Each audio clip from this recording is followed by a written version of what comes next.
Hey, welcome back to part 2. So in this part we're going to go ahead and try to collect the rest of what we need from the different collection sites, and then we'll go ahead and perhaps get started with the mixing part, but that might be in a part 3, I don't know, we'll have to see how this goes. So anyway, this planet here is where I collect my ammonia. This is just going to be picking up the ammonia. Oops. And the next few sites will go fairly fast because it's just going to be basically one item at each place. So there's the ammonia, and then next we're going to go ahead and fly to, where are we going to fly to? And here we are. And this place I had plans to do a bit more with up here. I kind of just left it at this, but it's still pretty cool. Okay, so here we're going to get our phosphorus.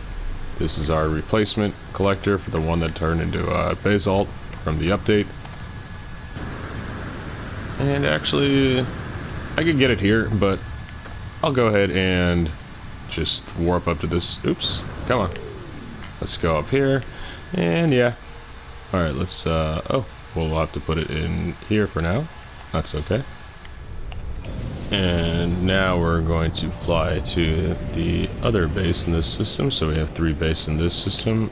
The Toho Uranium Mining Corporation. Okay, here we are at the uranium location. And it's pretty cool. It's a nice water world. And that's another cool thing about doing this type of project is you're going to need bases in many different types of worlds. And again, this is much more uranium than I need, but that's okay. And I think I have extra oxygen here too, but yeah, you can see. Just goes right down into the water. You can see some supply depots there. Power off in the distance. Anyway, we're going to have to warp to the 3rd system that we'll be collecting from. So, see you there. Okay, and here we are at Mount Payne Pyrite, and we're gonna get the last of our minerals that we need out of out of this extractor here. And then after this, we now are going to be collecting from 2 biodome farms, and oh, that's pretty cool. And then we'll go ahead and finish up things at the refinery. Okay, so here's the next spot, and just kind of want to get a bird's eye view here because I don't know, I think it's pretty cool. This place I actually tried to make look nice for what it is, which is just a big collection farm, as opposed to the first one I built, which is bigger and much more haphazardly done. But it was kind of my first go at it, so no problem as long as it works. Whatever works for you. But yeah, this is, I believe, a total of 61 domes, including this one here, which we're going to collect the mordite from. If I can get in here. Come on. Alright. And you can see the power over here.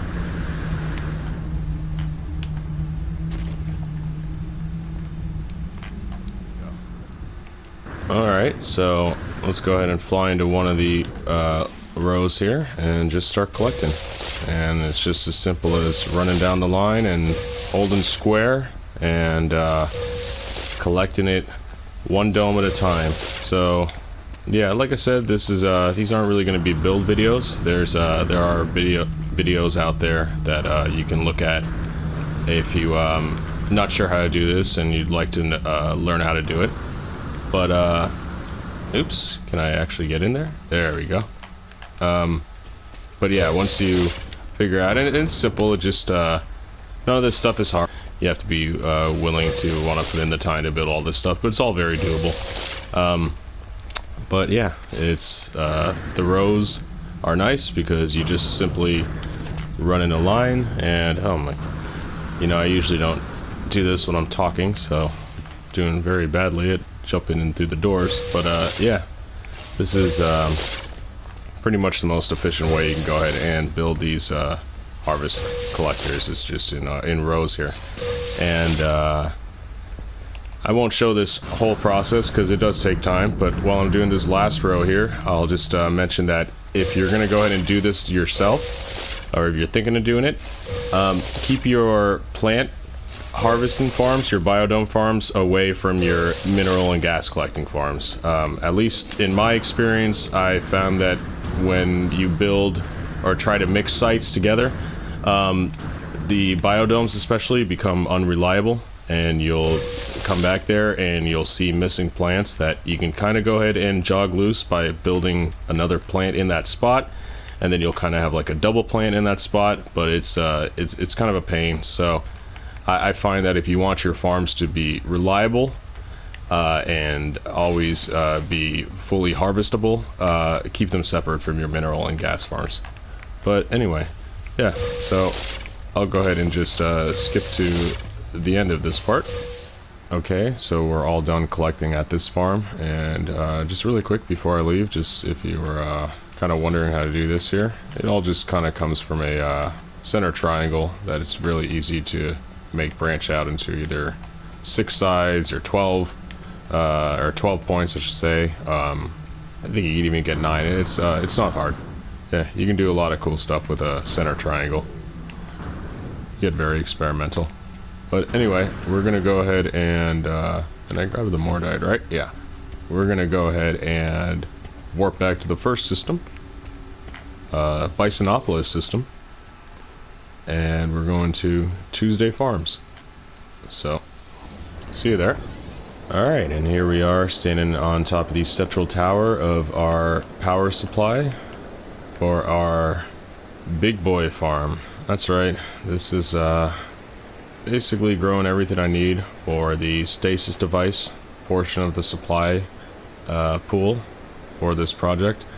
I have no idea how many farms are here, or biodomes. It's at one point it was over 100, but I think now it's probably around 90 something. I don't know. You can go ahead and count for yourself, I suppose, if you're that interested. I don't even know if you can see them all from here. See some more on the right that are kind of blocked. But, yeah, we have a lot to go, so I'll just skip to the end. Okay, so we just grabbed the last dome there, so we're all done here, and this takes a while. It, I don't know, probably about 10 minutes or something. But, we grabbed the whole thing, and my goodness, that rain is loud. Let's get out of here. So, before we actually go to the last place, the refinery, we have to make one detour because there is one item that we can't passively collect, and I'm going to show you which item that is right now. So we're going to have to go to a space station to get it.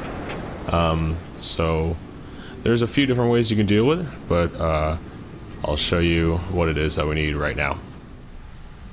Alright, so I just wanted to show you this really quick. This item here, this dirty bronze, is an item that we need pure ferrite to create. And we're going to need dirty bronze as one of the main building ingredients for geodesite, which we'll need for our fusion igniters. So since we can't harvest pure ferrite, we're going to go ahead and have to buy it. And that's much less time consuming than going around and shooting for it. At least, I don't know, perhaps there's a faster way to do it from your ship, but I just go ahead and buy it.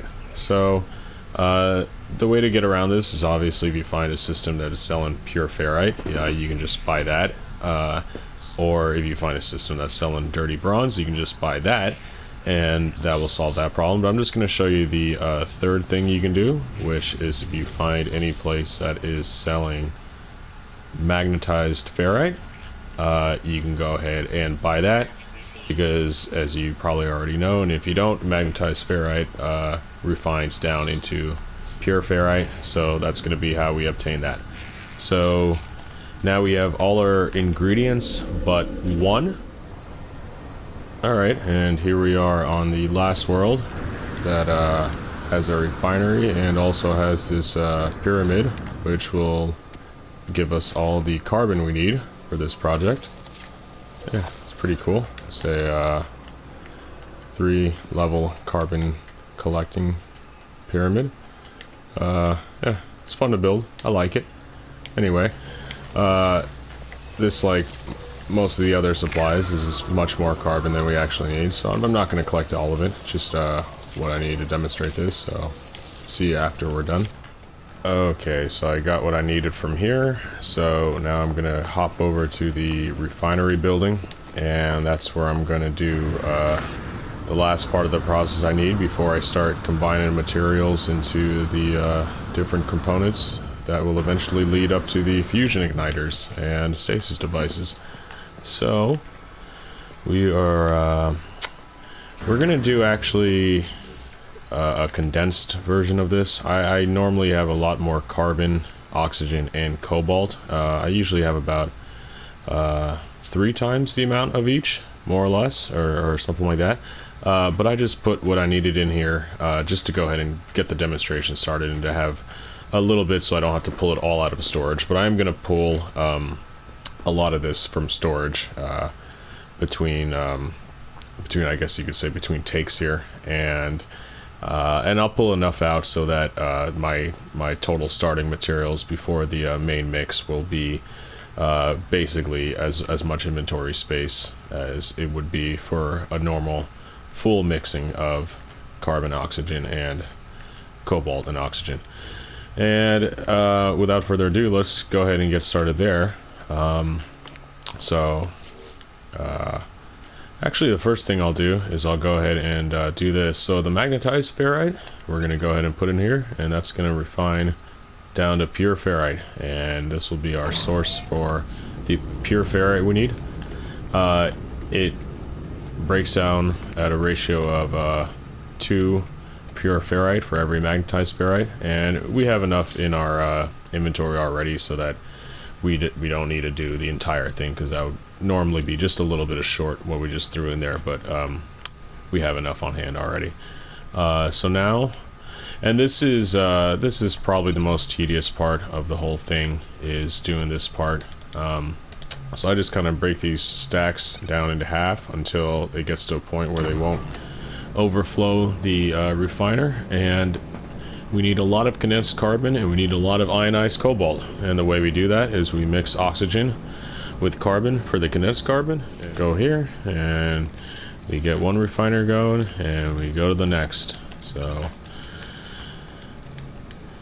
these stack sizes are a little different than what I'm used to, because I'm usually doing full stacks of this stuff, but like I said, I'm just kind of doing it for demonstration here. And in here we can go ahead and throw in the like oxygen and cobalt stacks.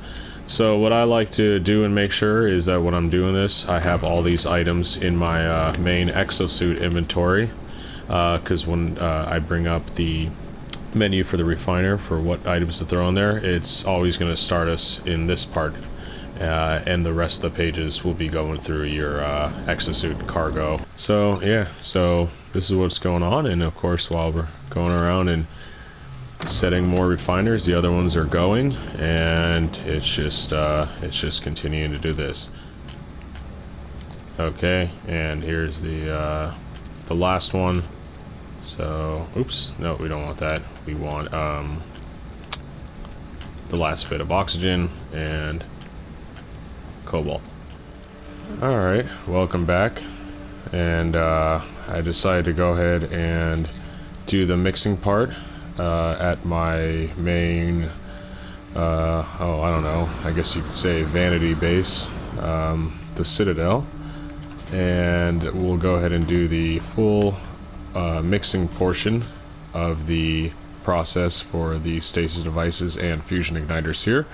As you can see, everything is completely full in cargo and starship, and I even pulled a little bit of condensed carbon and ionized cobalt out to storage to put in the freighter, just because I usually would have a little bit of overflow onto the what I like to refer to as the main mixing table here, the freighter inventory. So yeah, we'll go ahead and do the mixing portion in the next video, and hope to see you there.